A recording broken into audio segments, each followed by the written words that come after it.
Good morning, Acadiana. I'm Renee Allen. Thanks for joining us. 4 people behind bars accused of operating a massive theft ring spanning across Acadiana and South Louisiana. Investigators say the suspects stole numerous pieces of heavy equipment, farm equipment, and trucks, then resold them to unsuspecting victims. The investigation began in Livingston Parish, but soon led to investigators to nearly every parish across Acadiana. News 10's Britt LaFaso tells us how an investigation that started in southeast Louisiana brought detectives right here. For the last 5 months, people across South Louisiana have continually reported that their heavy equipment was being stolen. Investigators have now managed to piece most of these thefts together. They say it was all part of a theft ring based in Livingston Parish. Livingston Parish Sheriff Jason Ard's deputies' investigation started with a shoplifting incident. When a deputy searched the suspect's vehicle, they discovered the truck's VIN numbers didn't add up. It turned out to be stolen. That stolen truck led detectives down a rabbit hole. Once you start seeing people taking VIN numbers and changing them and moving them, I mean, that's a sure sign of what we call chop shop, right? And so it didn't take within 24 hours. I mean, these deputies are like, hey, this is going to be a big operation. This is going to reach out to several different parishes. They were right. At this point, I think it's like seven parishes that's involved right now. Detective Samuel Tidwell with the St. Landry Parish Sheriff's Office explains these suspects would steal equipment, then alter it to sell them to unsuspecting customers. And then what they're doing, they're creating new VIN numbers, paperwork, registrations, and then they're contacting different individuals to say, hey, I had this piece of equipment available, you want to buy this, or it's available to buy, and then they present them with that bill of sale. In Acadia Parish, Sheriff K.P. Gibson says they've also identified victims in this same theft ring. Livingston Parish Sheriff's Office work was able to open this thing wide up and to where I'm sure it's mushroomed out more than just Acadia and St. Landry. Other agencies now tying their cases to this theft ring: Broussard Police, Lafayette Police, Vermilion Parish Sheriff's Office, the St. Martin Parish Sheriff's Office, and the list goes on. Law enforcement officials say to prevent yourself from becoming a victim, check businesses with the Better Business Bureau and just be cautious. If it's too good to be true, it probably is. Just take that step to look further and ask questions before you buy it.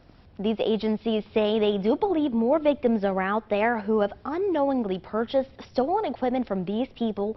They say if their faces look familiar, contact your local law enforcement agency. Britt LaFaso, KLFY News 10. New for you this morning, authorities are asking for information to help identify victims in a child exploitation case in November of 2021. Homeland Security Investigations Lafayette conducted an undercover chat operation resulting in the arrest of a Lafayette man.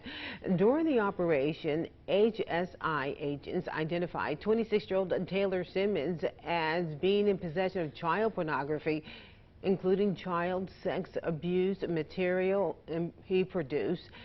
The Hernando Police Department arrested Simmons after he traveled from Louisiana to Mississippi to meet an alleged female minor for sex. He is said to be in jail in Mississippi. The town council in Gaydon soon will appoint an interim police chief. This after embattled Chief Sean Terrio resigned earlier this week. Several officers have also resigned recently, sending Vermilion Parish deputies to help patrol the town. As News 10's Mark Rigsby explains, the town's mayor is now a one-man recruiting company, hiring a new police force and doing so in a hurry.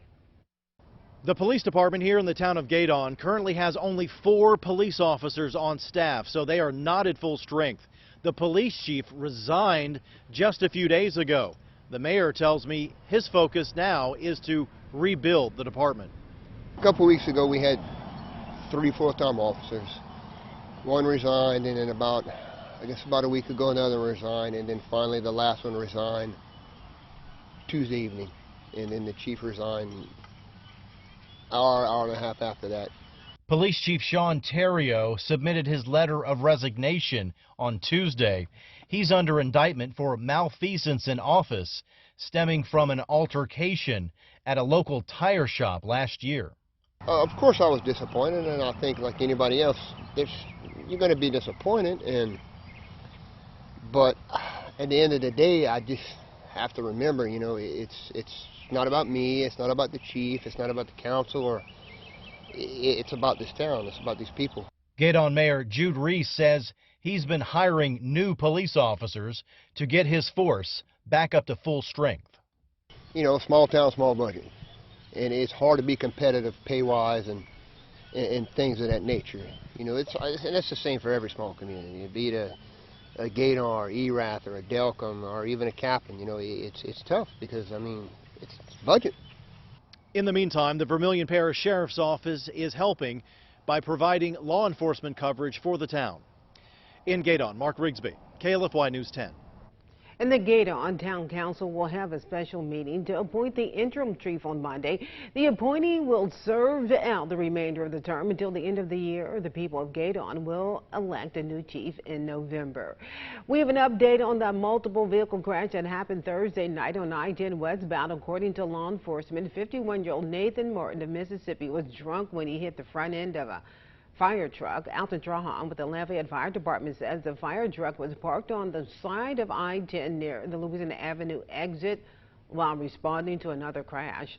In an attempt to escape Martin's 18-wheeler, one fireman leaped off an overpass, falling 20 feet below.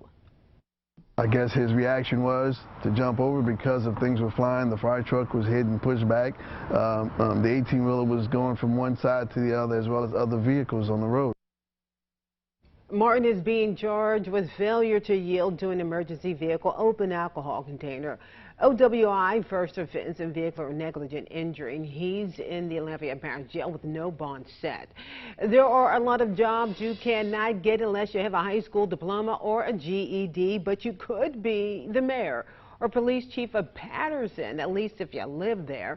That could change for you soon if the voters in Patterson approve 2 amendments to their home rule charter. They're asking, should the mayor be required to have a high school diploma? And should the police chief be required to have a POST certification? The current men in the jobs agree with the change. We're not saying you have to have an associate degree, a college degree, a master's degree, a doctorate. We're basically saying at least a high school diploma or a GED, because I do a lot of reading, and you have to comprehend what you're reading. The mayor said the proposal is only going to the ballot now because of the cost of a special election. He'd also like to make other changes to the decades-old document, but they will have to wait for that one. Early voting for you. The March 26th election in Louisiana begins in just a few days. The polls open today through March 19th. This excludes a Sunday, March 13th. You can cast your ballot from 8:30 a.m. to 6 p.m. daily. You can use the Go Vote app to find a voting location near you. Plus, visit your local election headquarters at KLFY.com to learn more about other items on your ballot. The rankings are out, and one Acadiana school district is in the top 10 for best school districts in the state. Vermilion Parish ranks number 9 out of the 64 school parishes. Superintendent Tommy Byler tells News 10 this is a reflection of the progressiveness of the system as a whole. He admits the last 2 years have not been easy due in large part to the COVID pandemic and hurricane seasons. He credits an home support system that kept the district afloat and maintaining its annual top 10 performance. He said despite being one of the best, Vermilion Parish is not immune to the global teacher and staff shortages. You know, there's a lot of moving parts that go into a school system. So anytime you get a school-wide recognition, it's satisfying for everyone. To see that complete list of the rankings, go on, visit our website, that's KLFY.com. A cold snap in states across the southeast. In one man in Georgia, a farmer in fact, says he's prepared. You could wake up Sunday morning and all of it be hammered. Drew Elko's attention, like many farmers in Georgia this weekend, is on the forecast. So this particular freeze, it's going deep. into Georgia. With temperatures expected to plummet into the 20s, Eccles started preparing for the predicted cold blast yesterday, covering the 22 acres of strawberries on his family's farm in Hall County. Those blankets are going to take them, they're going to protect blooms and fruit down to about 21 degrees. Not covered are the 150 acres of peach trees, which, like the strawberries, have started to partly bloom. Fortunately for Eccles, he only needs about 300 good buds on those trees to have a good crop. What I feel like may happen right here is these open flowers, probably going to lose.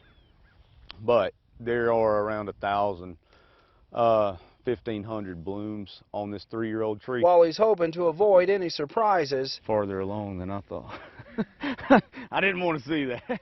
Eccles is cautiously optimistic about his budding crop surviving this weekend's cold snap. So silver lining on strawberries, they keep blooming.